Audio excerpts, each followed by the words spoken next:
Telugu Desam party ఎమ్మెల్యేలు హద్దు మీరి వ్యవహరిస్తున్నారు. ఇది నేరుగా చంద్రబాబు నాయుడు మాట్లాడుతున్నటువంటి మాట. ఈ నేపథ్యంలోనే చంద్రబాబు నాయుడు ఆ హద్దు మీరి వ్యవహరిస్తున్నటువంటి 48 మంది ఎమ్మెల్యేలను ఎంపిక చేశారు. వారికి నోటీసులు ఇచ్చే ప్రయత్నం చేస్తున్నారు.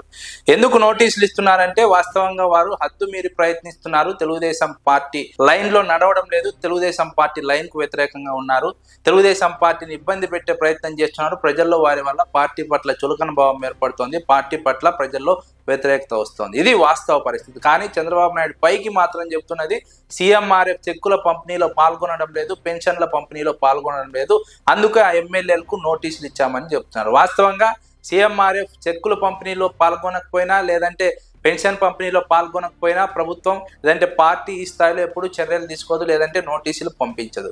కానీ వాస్తవంగా ఇక్కడ జరుగుతున్నటువంటి అంశం వేరు, బయటికి చెప్తున్నటువంటి అంశం వేరు. ఎమ్మెల్యేల వ్యవహార శైలి చంద్రబాబుకి ఇబ్బందికరంగా మారింది. కట్టడి చేయలేకపోతున్నారు. ఈ నేపథ్యంలోనే నేరుగా వారిని టార్గెట్ చేయడం ద్వారా ఇబ్బందులకు గురవుతామని గమనించి చంద్రబాబు నాయుడు సీఎంఆర్ఎఫ్ చెక్కులు పెన్షన్ల పంపిణీ పేరుతో వారిని హెచ్చరించే ప్రయత్నం చేస్తున్నారు. వారికి వార్నింగ్ ఇచ్చే ప్రయత్నం చేస్తున్నారు. ఇప్పటికైనా మారితే బాగుంటుంది, లేదంటే భవిష్యత్తులో ఇబ్బంది పడాల్సి ఉంటుందని పరోక్షంగా వారికి నోటీసులు ఇవ్వడం ద్వారా హెచ్చరిక జారీ చేసినట్టు విశ్లేషకులు అంచనా వేస్తున్నారు.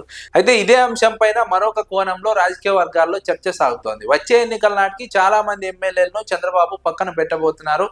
పక్కన పెట్టే ముందు వారి పట్ల ప్రజల్లో వ్యతిరేకత ఉంది, వారిపైన ప్రజల్లో ఆగ్రహం ఉంది, వారు సరిగా పని చేయలేదని ఒక ఇంప్రెషన్ ప్రజల్లోనూ ఆ ఎమ్మెల్యేలకు వారి అనుచరుల్లోనూ కలిగించి వారిని పక్కన పెట్టడం ద్వారా పార్టీ ఇబ్బంది లేకుండా ఉంటుందని ఒక అంచనాతో ఆలోచనతో చంద్రబాబు నాయుడు ఈ విధంగా 48 మంది ఎమ్మెల్యేలకు నోటీసులు ఇచ్చే ప్రయత్నం చేస్తున్నట్టు, తద్వారా వారికి ముందుగానే ఒక హెచ్చరిక జారీ చేసినట్టు, ఒక హింట్ ఇచ్చినట్టుగా విశ్లేషకులు అభిప్రాయపడుతున్నారు. అయితే తెలుగుదేశం పార్టీ అధినేత కేవలం సీఎంఆర్ఎఫ్ చెక్కులు పెన్షన్ల పంపిణీలో పాల్గొనలేదని ఎప్పుడు నోటీసులు ఇచ్చినటువంటి దాఖలాలు లేవు. గతంలో కూడా ఇలాంటి సందర్భాలు లేవు. కానీ ఈసారి మాత్రం గతానికి భిన్నంగా నోటీసులు ఇచ్చారంటే దీని వెనుక నిగూఢమైనటువంటి రహస్యం ఉంది. ఈ నేపథ్యంలోనే చంద్రబాబు నాయుడు ఎమ్మెల్యేలకు నోటీసులు ఇచ్చారు.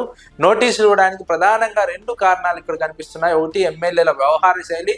2, భవిష్యత్తులో వారికి టికెట్ ఇచ్చే అవకాశం ఉండకపోవచ్చు అనే ఒక హింట్ చంద్రబాబు నాయుడు ముందుగానే ఇచ్చినట్టు విశ్లేషకులు అంచనా వేస్తున్నారు. ఈ 2 కారణాల వల్లనే ఎమ్మెల్యేలకు నోటీసులు ఇచ్చే ప్రయత్నం చేసినట్టు రాజకీయ వర్గాల్లో ఒక చర్చ సాగుతోంది. నోటీసులు ఇవ్వడం ద్వారా ఎమ్మెల్యేలను హద్దులో ఉంచవచ్చు, అదే సమయంలో వారికి టికెట్ ఇవ్వకపోయినా పార్టీకి నష్టం జరగకుండా చూసుకోవచ్చు అని చంద్రబాబు నాయుడు వ్యూహాత్మకంగా ఎమ్మెల్యేల విషయంలో నోటీసులు జారీ చేసినట్టు తెలుస్తోంది. అయితే ఈ నోటీసుల జారీ చేసే సంఖ్య 48కి పరిమితం అవుతుందా లేదా ఇంకా పెరుగుతుందా? తెలుగుదేశం పార్టీకి దాదాపు 135 మంది ఎమ్మెల్యేలు ఉన్నారు. 135 మందిలో దాదాపు 48 మంది అంటే అది చాలా పెద్ద సంఖ్య. భవిష్యత్తులో ఈ సంఖ్య పెరుగుతుందా? తెలుగుదేశం పార్టీ ఎలాంటి నిర్ణయం తీసుకోబోతుంది? మిగిలిన ఎమ్మెల్యేలు వారి వ్యవహార శైలి పైన ఏం భావిస్తోంది?